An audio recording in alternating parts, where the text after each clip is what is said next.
Margaret Owusu say, I remember. Thank you so much. Abraham, may be born a new masem be concerning Kofi Adoma Nwanweni. Ne new masem no, na ye say, Abraham Ben Moshe, the common sense family man no. O yusu ni common sense e de kasa na se to da bi wo wa Jimmy e bata Abraham akoma hwana ye be ko akowai but love no so love ya. That's me. Nipa me no. You can call me all sort of names. Me famu. Oh, when you nipa papa onye adam for pa. Me wo ho no me ka asem kire mo. Wote wa wo betimi adwene pa se wadam for no me so bia na me mu na nya madam for no. Mumu nipa bebira mo ha motahwe mo nhya saade no so ye obi wo ha wo na wo afa na adamfo beto onya wadamfo ti asema me ka kire wo no ye obi wo ha wo mu no ka se wadamfo no be bia no no se nya na adamfo no mo nsua bibi. Abraham aka jimi sambi nra anajo me ba be yi na no pepe se na okasa ye no we nya bufuo. Enti Montagi Abraham said, David so mra. On church ontie. Yesterday I was live. I saw him. Without wasting much time. Abraham be Moshe no mukasa. And ye bebo no. Oko live. Manche video no. Me pese ono a sha ase kasa. Me pese okwasa. Enie. I say Common Sense Family invites you to co-host. Main co-host you. Why? Abraham Bemoshe, we are Brabeti. I will not co-host you. Abraham Bemoshe, Common Sense Family, or invited David as a co-host. Main co-host you. Why? Abraham. Main co-host you. Our TikTok says here message number. Another one as saying, but we at that main co-host you. Me reply we not da we feel say. Ope say ye nin komo ye be din komo. We are making Abraham manento wasumneti. Enye ne bone so bet me kira wo say to da bi wo ho a. Ya na okasa we Jimmy jai. Say Ghana na wotie. This is not the first time.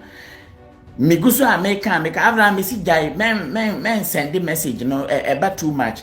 Me ye me si me wie na u feel say me ne won co-host na ye nin koma ye be din komo me bie uja na ope umpe me bie uja me bo wanu masem no because me nya fa ope nsem aye say me bo say den you meka me nim say na obe yi anu afa me say na waka no me so me try na ma baba be chirichirim me baby anokre da say wo ye wadwen say obe yi afiri amba cho ne ne me de chiro o TikTok no and a message ne ba say Abraham pese moye co-host, into which means our life and or invite send me yanka some no ye beka na ya so yanko YouTube ni yanko nkotie papa na no masem eno Abraham ba life wa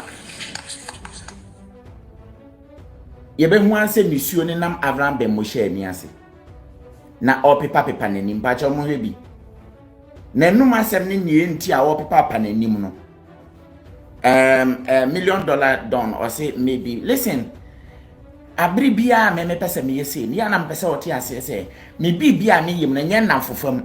That is the reason why I tie me ma dwen ni me bibia akwa eti say 10 year ye di ni free or the saying boligatanga abekumase na obeye watchman e wo misa Owusu fie na misa Owusu aka kire ni say me baba you your friend spend love e mie pono mani mpie me kwa abontene. Don't open this door. Do not open this door. Me sa na metie. Ana metisa akwala ye ne na kwa afuom na ye de eniema asoa no. Ni aka kire ne say ye kɔ ne ye twa nsuo no duru bia na e ho na se a ye besoe. Wodi mi duru ho na wa me ansuo ahome a abufuo. Eno nti a ye freedom fighters chairman nya fe na me bebo ni din onim no ho. Baby aye nyina yesi ye de ani kɔ no ye duru kwa ma wa mane uhwe ne ne ye din a the same thing ana na ntwetwe Kenya na ntwetwe ono so ye abiri bi on beye sa no when I come out of people see me say me na me nyo say me mfa ho ne wadwen a odwen fa me ho when your first time send Abraham wo me number eso oko online instead of so beka sa kire nse minianom me ne mo na word what they saying ye nyina na ye pe Ghana yi be me Abraham me wo Ghana ha na koye wudie man a wo ka no kura ye bekun wo ka no kura ye bekun timi srew se mo betoto buo anase mo betoto fire o hono ma ha ne de ye be pretend as if say as enye yi na mo bofa ase wo be wana bra yi online I am a two in David no for, and I'm two mlanti we no for, and I'm mlanti no cram, me no mo sham so hey. Man the sa wan so. Say Jimmy Kekano, ye be yin na fi o yan kwa Abraham ho. Aya se a wo kasa. The guy tell Black Sheriff yeba. Black Sheriff e ye fresh same. Ghana for kasa o komode no. Na wo kike mu dodo. And then we are Black Sheriff now. Kofi Adoma wa live. The nipa 11.3k. Ukoshe comment ya manfo ma wase wo beautiful comment. The same people and I know na manfo comment ya say said ye Kofi Adoma ye na ye settings na wo hiska. Ebi kwa say Anochi Supremo. The friend Junior Lumba no. Ne busuafo aba say Kofi Adoma I will know ejina ye ejijiska ediga ni ko India so ko sane yade no Kofi Adoma aye busia bone aye franke bi amamata Abraham I put it to you say esuna usuno let me ask you when your depression na ye nyina yesu sometimes yesu where are usu wo hono what girl we jaw let us know. We want to know the reality, what really is behind sa fake is what they mean for the fake where they are real usu ankasa sa suna usu no hono your baby na jawo na usu come na do Ghana na usu damn important how because so usu was how dey we want me I want to tell you to be frank Jimmy Su na usu no Jimmy Su nipa na wo omodi no adenti a wo pese wo ti Kofi Adoma wonwani edia se Anochi Supremo abusuafo mpa ba ani omo ka me se men send me record me fire wi a ye be kasa asem no another day na afi wa ba be chirichirim sane wo ko ya wo ko sun ya ko kan no meka ne sa me respond o pepe sa ansem no ya ka wo no jai sa Jimmy no Abraham be mo she me na me ka kire wo me se ya ka wo jai sa Jimmy sem no ya ka wo Abraham jai Jimmy sem no ye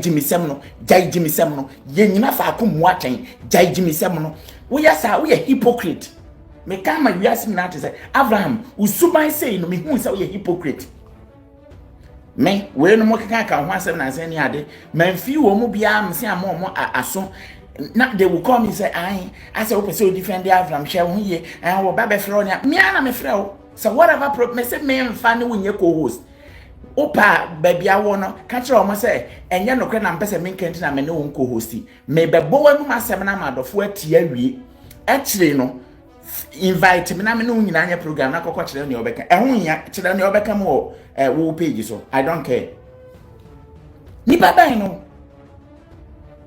don't you think say Anochi Supremo abusi afonso o me so you right ana time na Kofi Adoma nwani je Anochi Supremo hu sika no can you tell me say who dance here kire say odi no kra finchem de Anochi Supremo ni na abusi afo dabi enti so ma ba no mo complain a ese se wo so feel ma almost side was say yan ye dihye no ya fairly to take care of your dihye nampo wa ba ma okay kwan ba na ofa so ahwe no edruma bia satama wo de wo number to honya abusuafo number na wo so koboa wo bia nipa na wo koboa no mpache wo na wo hurisi mse busuani agigi sika ma bibia befa wo so enti me wa yi wo mo kaso mo pese wo mo boa wo bi e wo me platform so a me hwe nipa no tie me hwe nipa no aye ono asem ato no na me de ne number to say mo mfa ma no me mpa asem sika sem sa nete enti se Kofi Adoma nwani pese odi no kura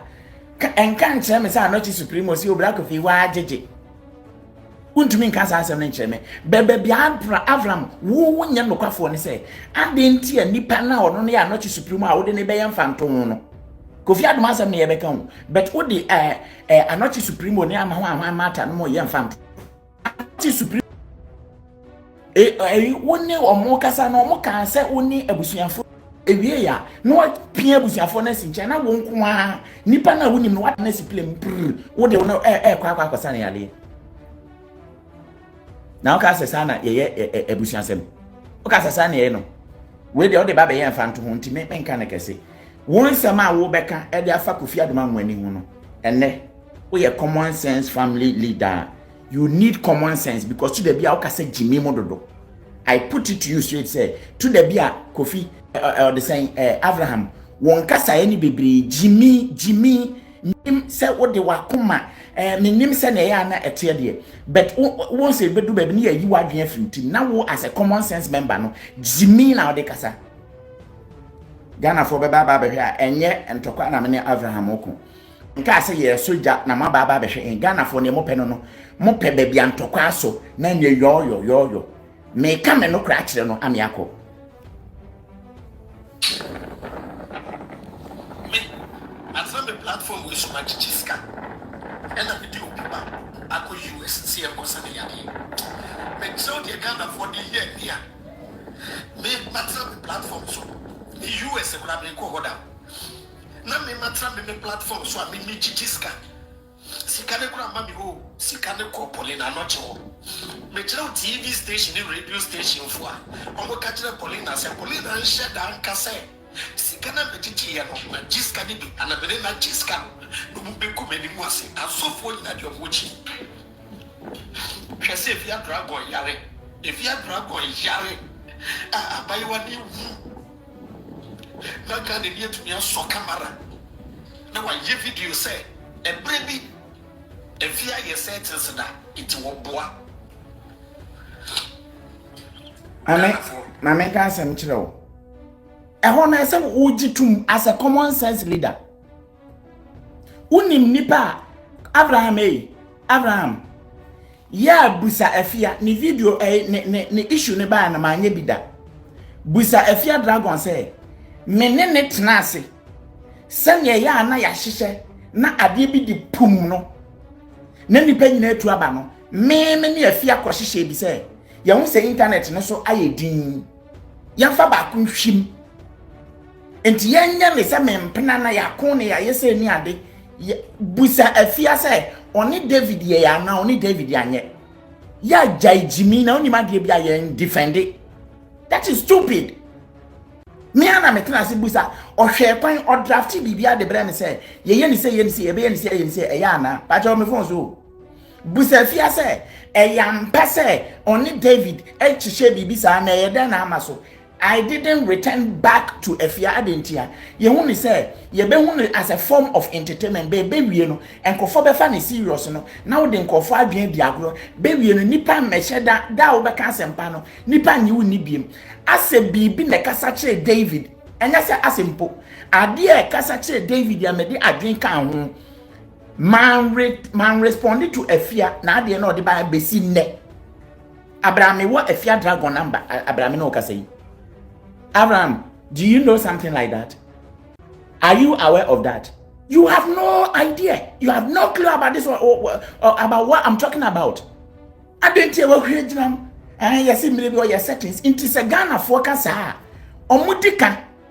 You see, on your obey, you catch them, you why you be paying. As a common sense member, Abraham went to me and seeing answer say, I dare not make an and Kofoso cano, almost you're right. What bad the dada ye maybe who Abraham Koyana only a fear dragon, she says, no. Hey, and I will, and I'm a top ant, and I'm say, man, I'm a say, man, a real and I would be better say, near ye can't na grow.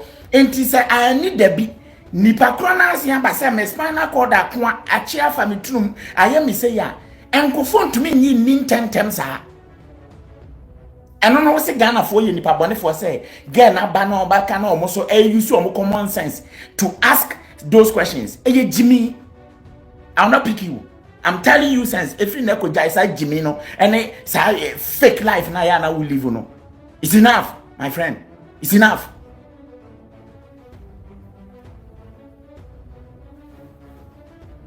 Me say it's enough. Yale wo ho.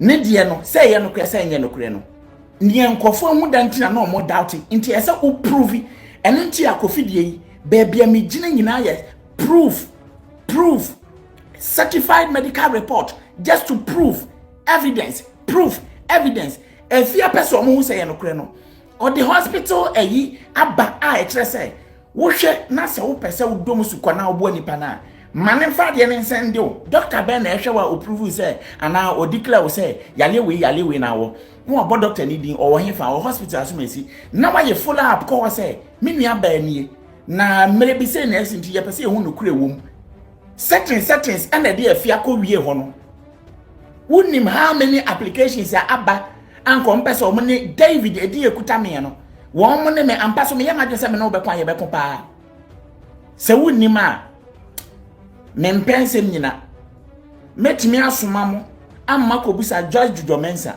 na me drop video 1 2 3 mbaka say hey entidin ye din wouldn't that is common sense Ghanaians no omo mpa de ye real enti you see how we are suffering and niema ekoso sesia me no ka say otumfo say to the company ye galam say aba ohene no say yentu ahemfo mfiri nkonya so na omo ye galam say no ono ankasa wo company akwaje permit a ono so mine sa asem na ba ya kan tirem nipa mpese obetie wo adentia eye too real una be pen super me anom una be pe kwan pa ma ye una be hospital papa ma ye una be school papa ma ye una be we ma ye una be good security organa una be say yempe no hey obi adenesa akwo sawabro ni twemo hey obi ni we akodo hey obi ayese yo sadia no ne pe enti se me ma me ho kwan a